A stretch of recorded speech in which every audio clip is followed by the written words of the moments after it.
बिस्मिल्लाहिर्रहमानिर्रहीम नहमदुहु व नसल्ली अला रसूलिहिल करीम अम्मा बाद। अल्हम्दुलिल्लाह हम सब ये मानते हैं कि जज़ा और सज़ा होती है। अच्छे कामों का इनाम दिया जाने वाला है, बुरे कामों की सज़ा मिलने वाली है। अच्छी तरह से समझिए इस बात को। हमको सबको ये मालूम है कि कब्र में कोई किसके साथ नहीं आने वाला। अगर आने वाला कुछ है तो हमारे अमल। हमको सबको ये मालूम है कि रोज़े आखिरत काम आने वाली अगर कोई चीज़ है तो वो है हमारे अमल। जब मीज़ान कायम की जाएंगी, तराजू में तोले जाएंगे अमाल, जिनके अमाल नामे, जिनकी नेकियों का पलड़ा भारी होगा, वो उनको खुशखबरी दी जाएंगी। जिनके वज़नी नहीं होंगे उनके लिए बुरी खबर है। ये सब बातें हम जानते हैं। उस दिन जिस दिन ये पूछा जाएगा, उम्र कहाँ गुजारी, अच्छे कामों में गुजारी या बुरे कामों में गुजारी। जवानी उम्र का ख़ास हिस्सा होता है। जवानी कहाँ गुजारी, माल कहाँ से कमाया, कहाँ खर्च किया, इल्म कितना हासिल किया, उस पर क्या अमल किया। बोलने का मतलब ये है कि हम सब ये जानते हैं कि अगर हमारे साथ कुछ आने वाला है तो वो है हमारे नेक अमाल। अच्छी तरह से गौर कीजिए इस बात पर। हमारे नबी सल्लल्लाहु अलैहि वसल्लम का इरशाद है, इन्नमल आमालु बिन्नियात।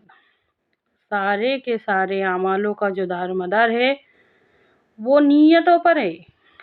नीयत कहते हैं इरादे को। इरादे का दारोमदार किस चीज़ पर है? हमारे इरादे बुरे कामों से हटकर नेक कामों वाले बन जाए। हम अल्लाह की रज़ा पर ज़िंदगी गुजारने वाले बन जाए। ऐसा कब होगा? गौर कीजिए इस बात में। इरादे का जो दारोमदार रहता ना, वो हमारी सोच और समझ पर रहता। और सोच और समझ का जो दारोमदार रहता वो हमारी मालूमात और दिलचस्पी पर रहता। हमारी नफ्सानी ख्वाहिशात पर कुछ इरादे बनते और कुछ समझ पे बनते, हिदायत पे बनते। अच्छी तरह से गौर कीजिए। उसके अंदर बहुत बड़ा काम हिदायत का रहता। समझ का मतलब सीधे रास्ते की समझ का मतलब हिदायत।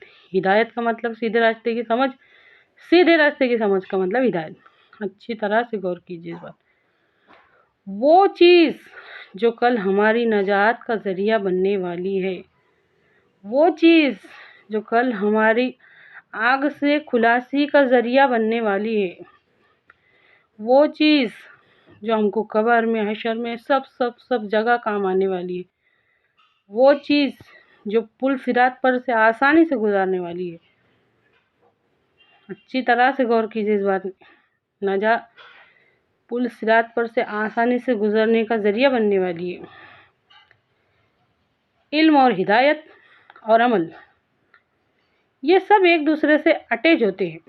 हमारे नबी सल्लल्लाहु अलैहि वसल्लम का इरशाद है कि अल्लाह ताला ने मुझको जिस इल्म और हिदायत के साथ भेजा है उसकी मिसाल ऐसी है। अल्लाह ताला ने मुझको जिस इल्म, नॉलेज और हिदायत, सीधी समझ के साथ भेजा है उसकी मिसाल ऐसी है जैसे ज़मीन का एक हिस्सा है जो पानी को अपने अंदर जज्ब करता है और जज्ब करने के बाद वो ज़मीन फ़ायदा पहुंचाती है। अल्लाह ताला ने मुझको जिस इल्म और हिदायत को दे के भेजा है वो फ़ायदा पहुंचाने वाली ज़मीन की तरह है, ना कि उस ज़मीन के जैसा है जो ना तो पानी को अपने अंदर जज्ब करती है और ना ही वो किसी को फ़ायदा पहुंचाती।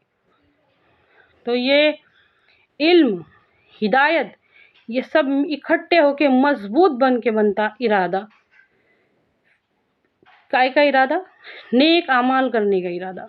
اور پھر وہ اعمال کام آتے ہیں ہم کو، کہا قبر میں کام آئیں گے، حشر میں کام آئیں گے، آخرت کے دن کام آئیں گے، ہر جگہ ہم کو کام آئیں گے۔ اس کی ویلیو کیا ہونی چاہیے؟ اچھی طرح سے سمجھے اس بات کو۔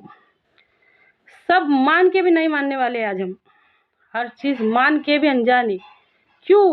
علم ہے پر یقین نہیں ہے، جیسے نہیں کہ کچھ دھندلا ہو جاتا ہے پر نہیں ہے، ہے پر نہیں ہے۔ ہمارے ماننے اور ہمارے یقین ایسے کہ نہ ہی وہ ایسے مضبوط ارادے بنتے، نہ ہی وہ اس ارادے پہ عمل بنتا، اور نہ ہی وہ عمل ہمارے اعمال ناموں میں جمع ہو رہے۔ سیونگ اکاؤنٹ کہتے ہیں نا، سوچ کے دیکھو کہ ہم کیا لے کر جائیں گے، ہمارے اعمال ناموں میں کیا کیا کیا کیا بھر رہے ہیں ہم، دیکھو سوچو، اس بات پہ غور کیجئے۔ ہمارا جو اکاؤنٹ ہے اس کے اندر کیا جانے والا ہے، 1 دن میں، 2 دن میں، 3 دن میں، غور کرو، یہ 3 4 دن میں، ہفتے میں، کہ ہم نے یہ ہفتے میں کیا عمل کرے، وہ ہفتے میں کیا عمل کرے، کیا کرے۔ پہلے خود ہم اپنا حساب لینے والے بن جائے، اس سے پہلے کہ ہمارا حساب لیا جائے۔ باقی رہنے والی چیز کا کیا مطلب ہے؟ ایک مرتبہ ہمارے نبی صلی اللہ علیہ وسلم نے ایک بکرا ذبح کیا، اور اس نیت سے کہ وہ غریبوں میں، گلی محلے میں تقسیم کر دیں گے۔ پورا کے پورا تقسیم کر دیے، اور ہمارے نبی صلی اللہ علیہ وسلم اس کے بعد تشریف لائے۔ اب دیکھو ہمارے نبی صلی اللہ علیہ وسلم کس طرح سوچ بنا رہے۔ اما عائشہ رضی اللہ عنہ سے پوچھے، عائشہ کیا بچا؟ تو اما عائشہ نے جو تھوڑے سے کچھ پائے، کھوری کیا بولتے، وہ سامنے کیا اور فرمایا یہ بچا۔ تو غور سے سنو ہمارے نبی صلی اللہ علیہ وسلم نے کیا فرمایا، نہیں، یہ تو ہم کھانے والے، بچا وہ جو ہم نے تقسیم کر دی ہے۔ تو ایسا ہمارے پاس کیا بچا، ہم نے کیا کیا کرے آج تک؟ اچھی طرح سے غور کیجیے اس بات میں۔ اے اللہ، کہنے سننے سے زیادہ غور فکر کرنے کی، اس پر عمل کرنے کی توفیق عطا فرما۔